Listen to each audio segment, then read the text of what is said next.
Hello, America. I'm Mark Levin. This is Life, Liberty, and Levin. I have a great guest, Governor Huckabee. How are you, my friend? I'm doing great, Mark. Honored to be with you. And likewise. Now, everybody knows who you are, but let me just give a little background. Michael Dale Huckabee. You were an American politician, we know, a Christian minister, author. You were a radio host for a period of time, no? Yes. Commentator, obviously. You were the 44th governor of Arkansas. You were governor for quite a long time. Almost 11 years. Almost 11 years. Prior to your political career, you served as a pastor. When? It's been almost 30 years ago. It was a period of time, about 11 and a half years, and my first career was actually broadcasting, radio, television. I ran an ad agency, and then it's kind of a long story, but the short version is I ended up being a pastor, which was a wonderful part of my life because it was a school. It was graduate school in humanity. Because when you're a pastor, you see every social pathology that exists in our culture up close and personal, and every single issue that is faced by the people of our nation, you can put a name and a face on it because you're dealing with people from birth to death, the best and the worst moments of their lives. And you have a perspective of everything from poverty to the challenges of health care. There's nothing you don't see. Did you launch from being a pastor right into politics? How did you get into politics? I always thought I would do that when I was even a teenager. And I thought that was going to be my career path.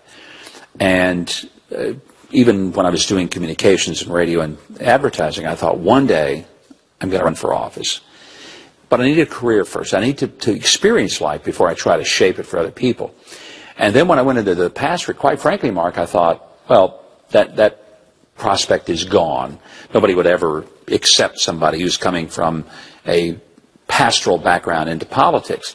But I came to believe that it was a terrific preparation, better than being a lawyer or insurance executive or whatever. And so, a long, thoughtful process, and I said, let's do it. That was back in 1991. My first race was for the U.S. Senate. I lost.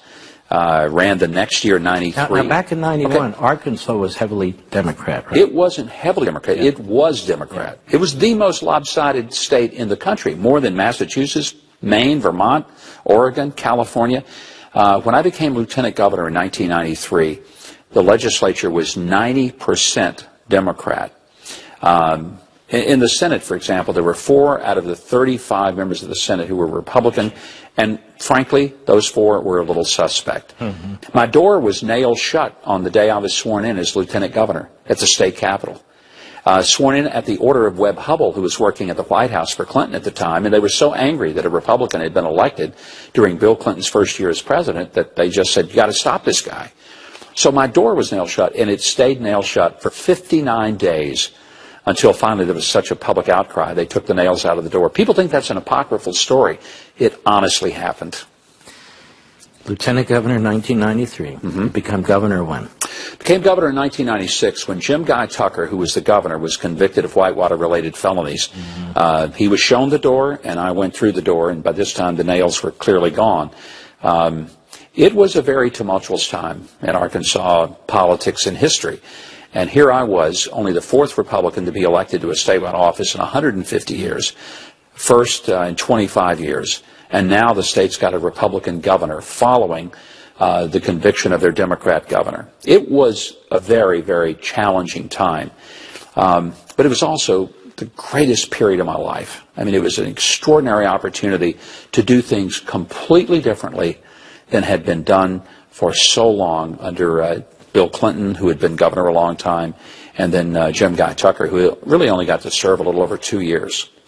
Do you have much dealings with the Clintons while you were governor? Yeah, I did, actually. I always liked Bill Clinton. He and I have had a good personal relationship, disagree strongly philosophically and on issues, but you've been around him. He's impossible not to like in terms of his gregarious nature.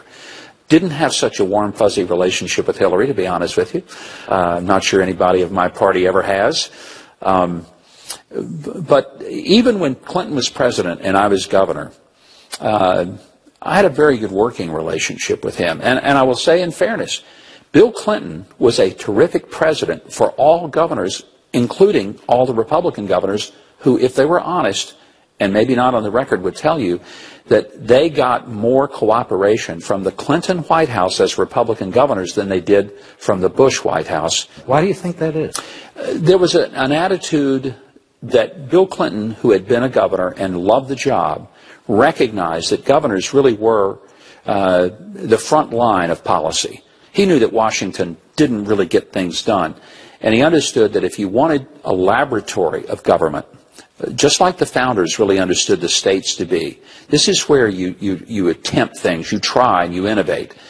And he was willing to let Republican governors try things. Welfare reform came out of the states. It didn't come out of Washington.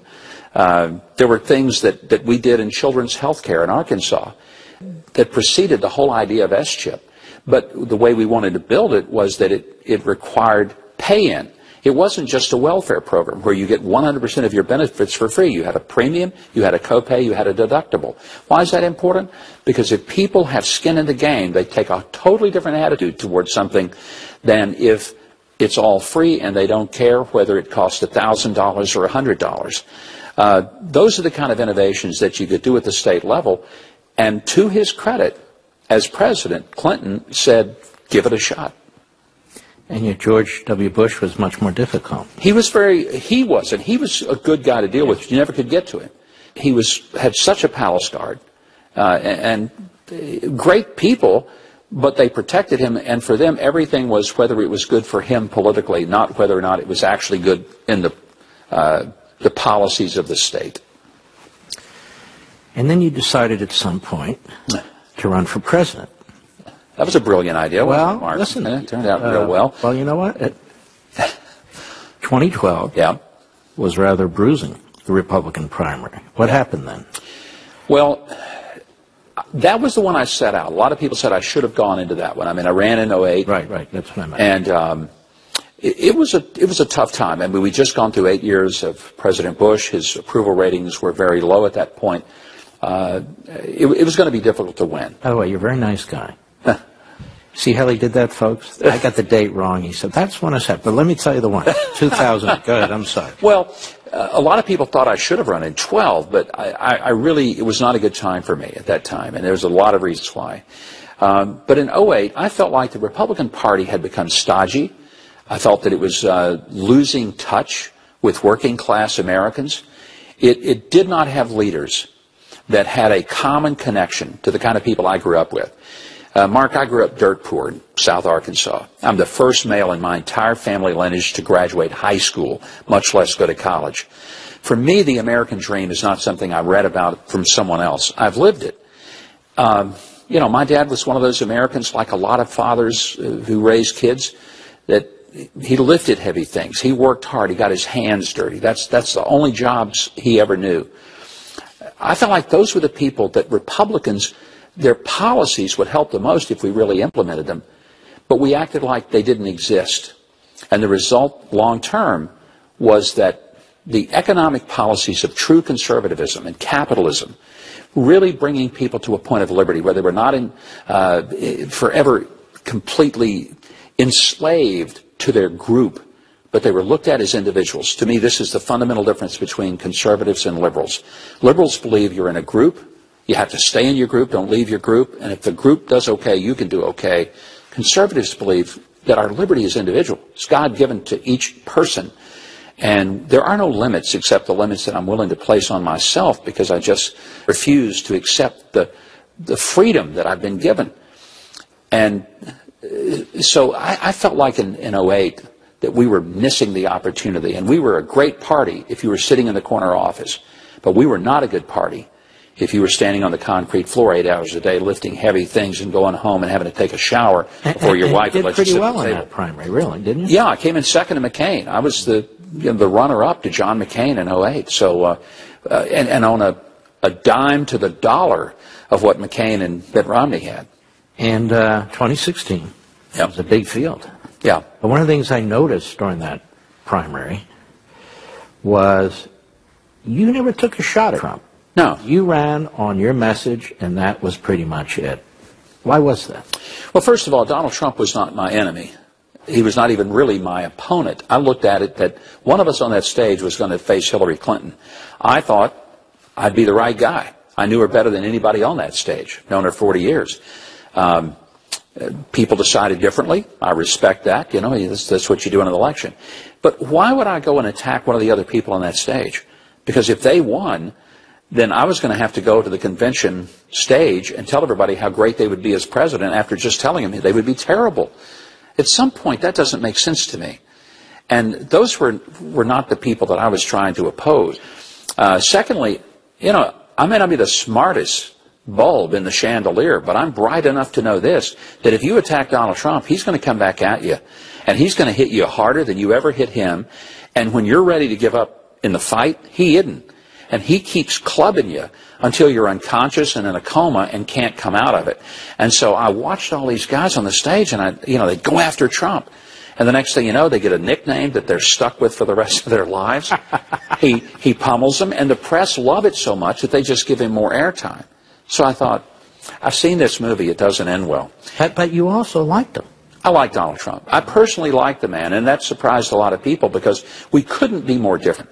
I'm a kid that grew up dirt poor in South Arkansas. He grew up, in New York, and he's a street fighter from Queens, and he's lived the life of a billionaire. I've never met many billionaires. Yeah, we're as different as night and day. But there's some things that I admired about him. I admired his candor, his transparency, and quite frankly, one of the things that I've admired about him is that he did not get where he is politically in the normal way of being beholden to all the special interests who completely own most of the politicians in Washington.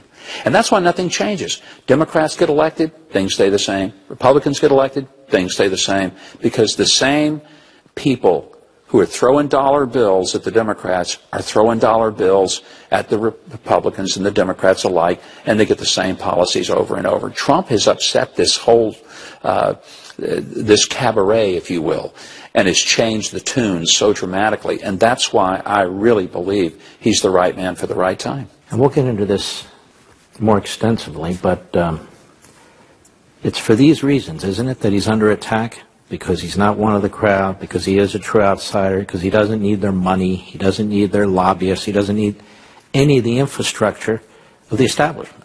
It's absolutely one of the main reasons. They can't control him. They can't tell him to quit. They can't tell him what to say, when to say it, how to say it, where to say it. And look, there are times when Donald Trump says some intemperate things. Sometimes that I just go, oh, that's going to be a problem. Or times when he may step on his own good news. I get that.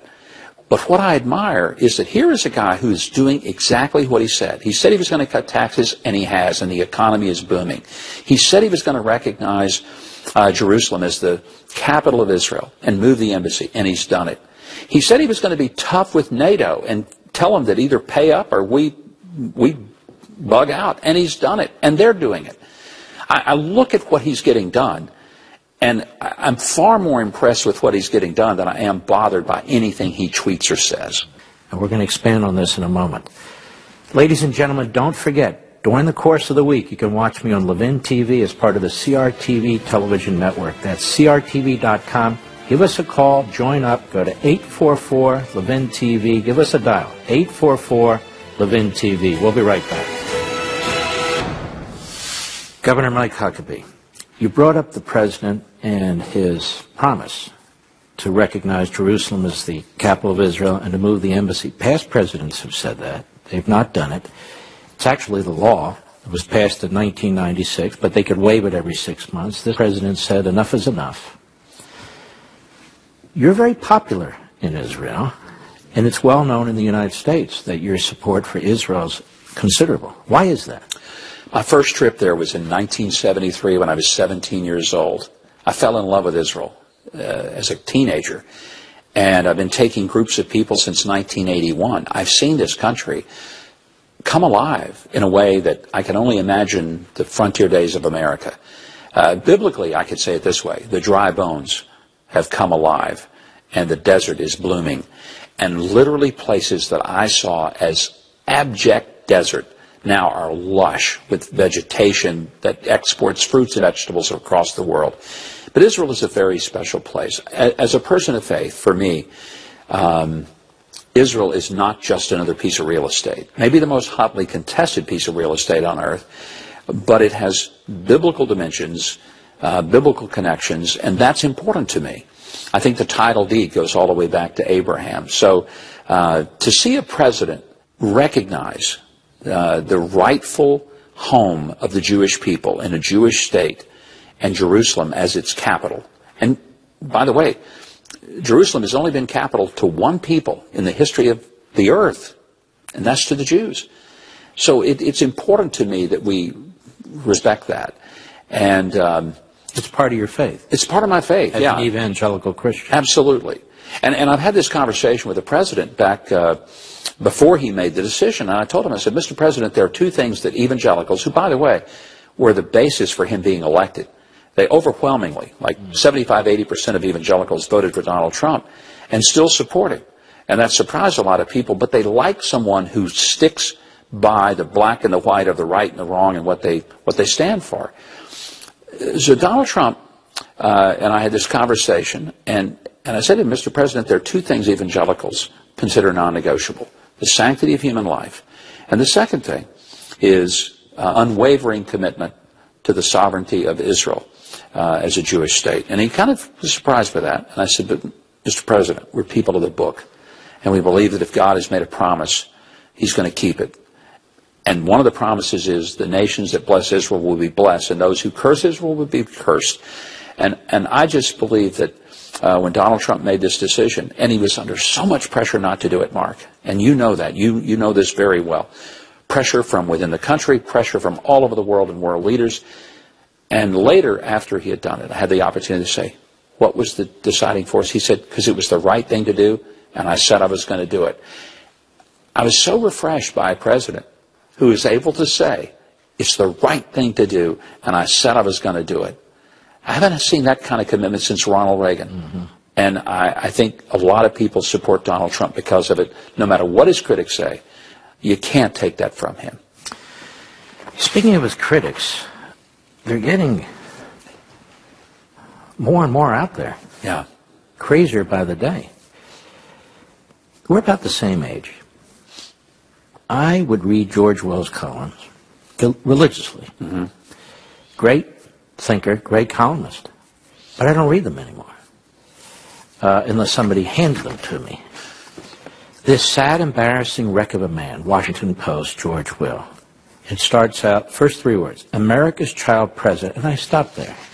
And I said, this isn't rational thinking. When you look at what the president has done economically, you can disagree with certain aspects. I have my disagreements with him. But I also have a lot of agreements with him. When it comes to judges and taxes and regulations, he abides by the Constitution, which is a big deal to me. Look at his foreign policy. When it comes to Israel, when it comes to the Iran deal, when it comes to being tough on North Korea, we still have military assets off the peninsula there. And even though he calls Xi his friend, he's tough on the Chinese. And he's been much tougher on Russia than Obama could ever have dreamed of. Much more so. What is this, America's child president? What, they don't like the way he talks? They don't like the way he looks? They don't like his New York accent? What is the problem here? It's personal with these guys. It's personal. But the vitriol is unhinged. It has no rational, no normal kind of basis. It's just that they cannot accept that Donald Trump won the presidency in November 16. I try to say to folks, look, I ought to be more bitter than you. I was one of those guys who put my life on the line for this. But I tell everybody, Donald Trump was not my first choice for president. I was my first choice for president. But he was my second choice. Right. And I unabashedly say that. And I'm proud to support him. And part of what I admire is that there is this sort of bull in the china shop, torpedoes, full speed ahead, torpedoes be damned, let's go. I like that. I like it that we have a president who has instincts and he follows them, and he's not dissuaded by people who are always putting some strings on him and telling him who he's going to upset. Clearly, he's upset a lot of people in the Potomac world. Do you think it's a cultural battle even within the conservative movement? Oh, without a doubt. And what is that? It's resentment. It's resentment. There are a lot of people, and I don't think they even see this, but their world is about getting invited to the nice cocktail parties in Georgetown. Their world is about being part of the swells. But they live in the bubbles. And I say there's three big bubbles in America: New York, Washington, Hollywood. Maybe a fourth one, Silicon Valley. People living in those bubbles don't know the rest of America. They think they do, but they don't. They resent the rest of America. They think they're better than the rest of America. We're the basket of deplorables. We're the people who are the great unwashed. But Donald Trump understands that those great unwashed people, people like me, who grew up more comfortable working in the kitchen than sitting at a head table, that we're the people that actually gave this country its strength, its roots, and raised the kids that went to war and won battles. And I don't think they get that. But there's an anger and a resentment, and it's personal. It's not political. It's one thing to argue with Donald Trump about his maybe his style, even argue with him certainly about policies that you disagree with. But when you have people on major networks that say that anyone who supports Trump is a Nazi, like the nutcase Donnie Deutsch said. NBC on Scarborough Show. Scarborough said that anyone who supported him was a racist. Mm-hmm. Now, that's unhinged, Mark. Yeah, that's unhinged.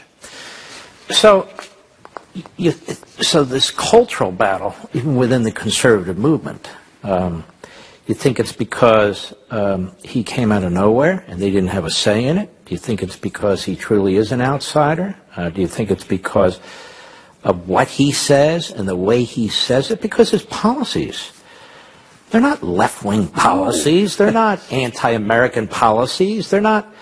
And many of his policies actually are Reagan-esque. Not all, but many. And some of these people who backed Reagan or backed Bush and so forth and so on, they are over the top hostile to Trump. They don't own him. They don't control him. They don't get to pick up the phone, call him, and say, got a favor, and don't forget, I gave you the money to get you elected. He doesn't owe them anything. And I truly believe that one of the strengths of his presidency is that he can tell them all to go to the devil. And there's not really a whole lot they can do about it. Ladies and gentlemen, don't forget, almost every weeknight you can check me out on Levin TV by going to crtv.com, or you can give us a call at 844-LEVIN-TV, 844-LEVIN-TV. We'd love you to join our community over there. We'll be right back.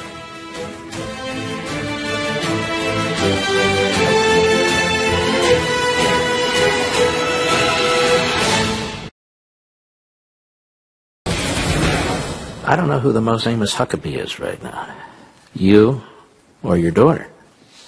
I think it's my daughter. It's your daughter. Yeah. And Sarah Huckabee Sanders. Yeah.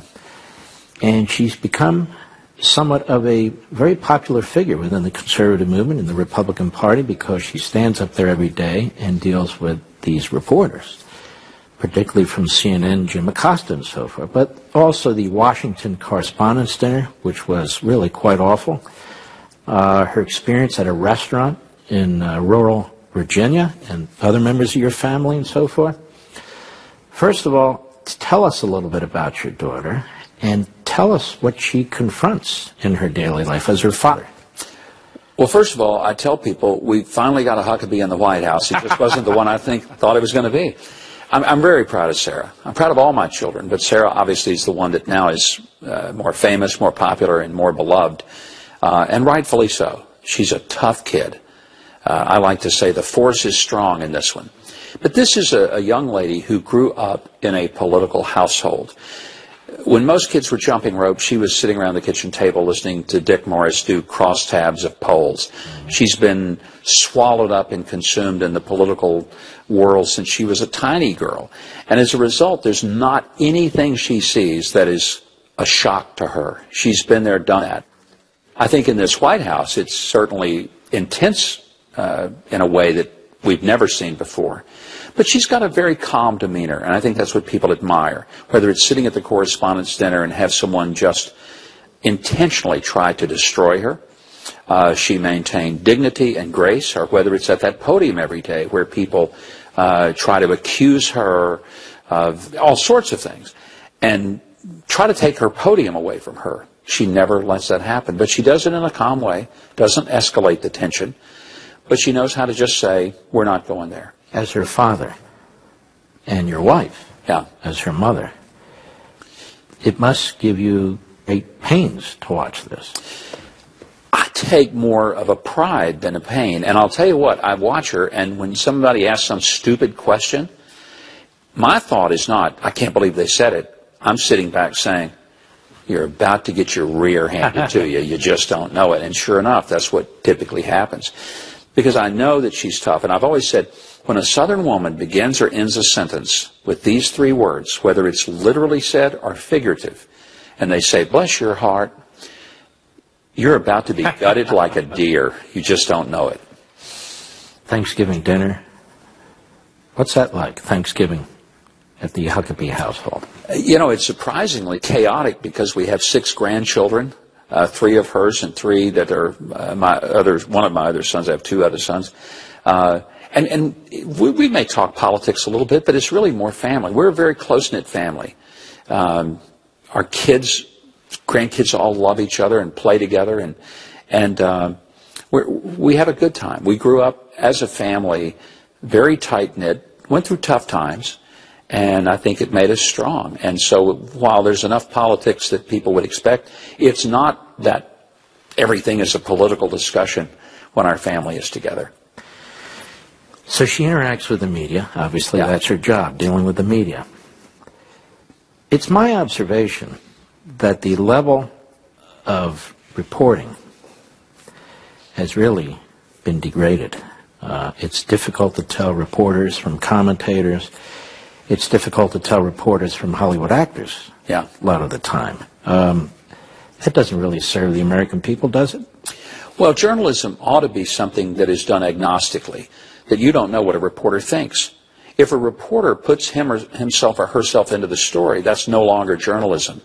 That's commentary. That's editorialism. And most of what we see, 90% of it, has a tinge of being editorial content. I tell people all the time, you know, what I do, whether it's on TV or anywhere else, it's not journalism. I don't even play a journalist on television. But a lot of these people think they're journalists, and they're not. When you use a Twitter account and you put your point of view into it, you've stepped across the line from journalism into advocacy. And the problem we have is that journalism has become a lost art. And when the president says, you know, we got a lot of fake news, they get all up on their high horse and they take umbrage to it. What they should do is evaluate what they're saying, what they're writing, and ask themselves, am I a real journalist? Because a real journalist just presents the facts, lets the reader or the listener make the determination what those facts should mean. And what about so-called news outlets that have guests who throw the word Hitler around, like they're throwing around the word "the" in describing the president as any president for their policies? This president, nor any other president, has ever marched millions of people to a cold-blooded murder. I think it is an insult to the 6 million Jews and to the 11 million victims of the Holocaust to ever suggest that an American president could be compared to a Hitler. And I wonder, where is the liberal Jewish community that ought to be outraged that there is a minimalization of the Holocaust by making this comparison? It's insulting. It's insulting to the people who were murdered in the Holocaust. And it's insulting, too, to those of us who believe that politics is something about which you can be passionate, but you shouldn't be stupid. And some of these people have just become stupid in pulling out analogies that are beyond the pale. As a Jew, I couldn't agree with you more. And it is very troubling to me that we've dumbed down so-called journalism to the level now where concentration camps are thrown out there, where Hitler is thrown out there, the Third Reich is thrown out there because they don't like a president or they disagree with his policies. It really is beyond the pale. Mark, I want to just say this. I've been to Auschwitz 3 times, and I don't think anybody can ever go and see what happened to people and to say that anything that America is doing, has ever done, would even be appropriately equated to that. And I resent it.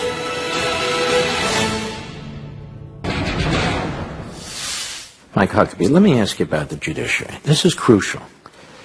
I would argue, and I've written about this, that the Supreme Court, the judiciary generally, acts outside, in many cases, of its constitutional boundaries.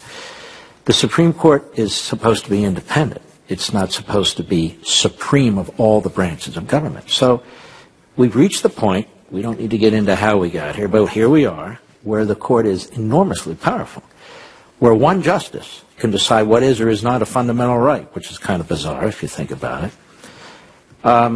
And so we have this battle brewing over the Supreme Court. Now, whether Kavanaugh is a Clarence Thomas or not a Clarence Thomas, again, you've got 100 organizations out there turning him into this evil, devilish figure.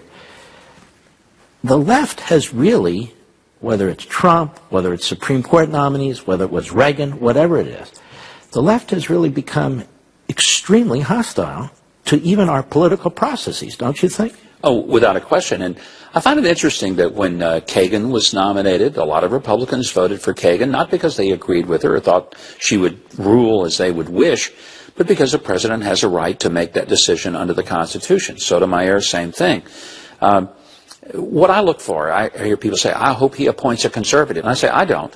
I don't want him to appoint a conservative or a liberal. I want him to appoint a constitutionalist. Exactly right. I want him to appoint someone who is, I'll use the term again, agnostic when it comes to political ideology. I want him to look at the text of the Constitution, what it meant when it was written, and apply whatever law to that Constitution and strictly stay there. The Supreme Court and the entire judicial branch is exactly what you said. It is one of three equal branches, but it is not a superior branch to the other two.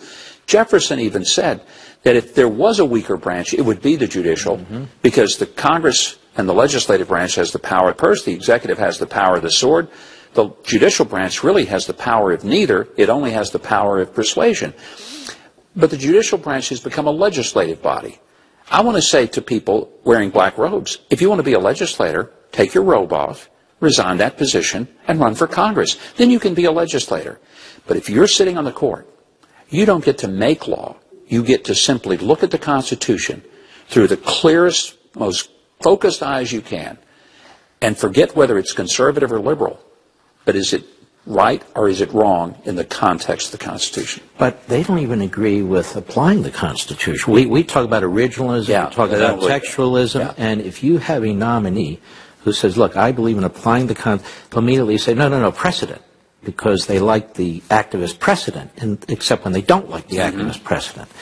So they view the court, do they not, as the way to advance their agenda, particularly their social agenda. It seems like the Supreme Court has nationalized cultural and social issues.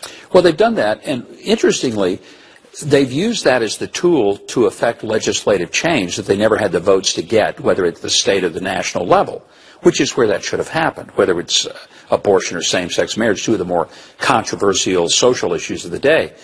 So they couldn't win it legislatively, so they go in the judiciary. Then they say, but we can't let the judiciary, the very body that we believe should make these decisions, ever change these decisions. Why not? If you live by the sword, you die by the sword. They don't see it that way. It's a truly hilarious, almost beyond ironic approach that liberals have when it comes to they can't see their own irony, but there it is. What I think we should start looking at is if we want these changes, if we want them to be done, then do it the old-fashioned constitutional way. Sell the public on it. Get the votes in Congress or your state legislature. Get it passed. Get an executive branch who will sign it and carry it out. Let a court decide that it is in keeping with the Constitution that we live under. Now you've gotten your agenda. Or how about this? If you think your position is so popular throughout the nation, why don't you try amending the Constitution the legitimate way rather than through judicial fiat? Absolutely. We'll be right back.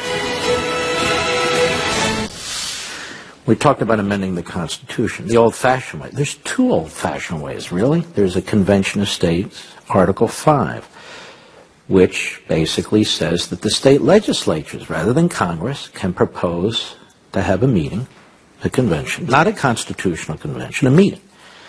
And the states can send delegates, and they can discuss, just as Congress would, the Constitution, whether or not there should be amendments, and then it goes back through the ratification process. You still need 38 state legislatures or conventions. This is something you've endorsed. I have endorsed it, and I believe very strongly that it's the only way we're ever going to get a balanced budget amendment. It's the only way we're ever going to be able to bring some real reform to our system, because Congress is completely paralyzed because of the money that controls it, paralyzed because of the political interest. People are more afraid of losing an election than they are losing their constitutional republic. So I strongly believe that a convention of the states empowers the people of America to get some things done that they've long wanted, perhaps term limits, but never going to get it as long as we put it in the hands of Congress. And I don't understand the serious opposition. Is this not federalism? Is this not what we've argued for? State authority, the 10th Amendment, is this not actually in the Constitution? It's part of the Constitution. It can't be a runaway convention, since it still takes 38 states to ratify whatever comes out of there. Isn't this a way to take our Constitution as written and take it back? I think it is, Mark, and I've always believed the best government is the most local government. That's a conservative bedrock principle. And what better way to make our government more responsive to the people at the most local level than the Convention of the States, which really listens to the people from the states. It's a high bar to overcome. It's not easy, and people say, oh, it could go off the rails. Not likely. I'd be more afraid they'd never get on the rails, not that it would go off. And what's the alternative? We have what I argue a Supreme Court that the left wants to act as a Politburo. That's why you can have your 4 justices, but beyond that, you don't get any. Yeah. So you have a quota system, constitutionalists. Otherwise, we control things. Why do they fight so hard? Because they don't view it as a court. They view it as sort of a Politburo, a political operation that on high can order things.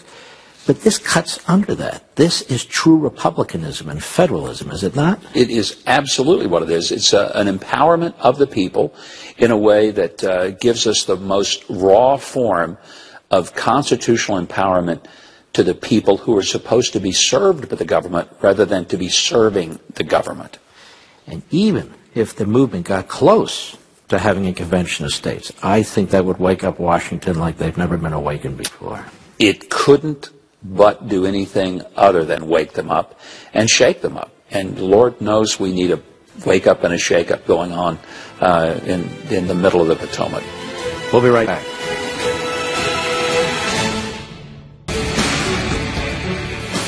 Governor Huckabee, 10, 20 years from now, where do you see the future of the country? Are you positive, negative? You're not sure. I say I'm not sure. I'd like to say optimistic that it's going to get better. But I'm watching some things happen that I've never seen before. The level of anger, hostility, the fact of social media that gives people the ability to be anonymously hateful and have no accountability for their speech. And the shutting down of a point of view if you don't agree with it. And not just the point of view, but shutting down all of the businesses associated with that point of view. If we don't change that, I'm pessimistic. If people wake up, come to their senses, and the university campus begin to recognize that they're defiling the very thought of true education, then I become optimistic. And, of course, the rise in violence seems to be taking place. Confrontation in the streets, Antifa, other organizations, that's concerning, is it not? It's very concerning. Now, I do remember back in the 60s, we had riots in the streets. People were burning down their neighborhoods. We had shootings on campus. It was you go back and you look, it was a pretty rough time. People being hosed with fire hoses in the streets over racism. There were some bad things that happened in this country in the 60s, and I thought then, we may never make it another 10 years, and we did. The one thing I have hope for is that ultimately, I think God has blessed this nation. I don't think we'd be here without him.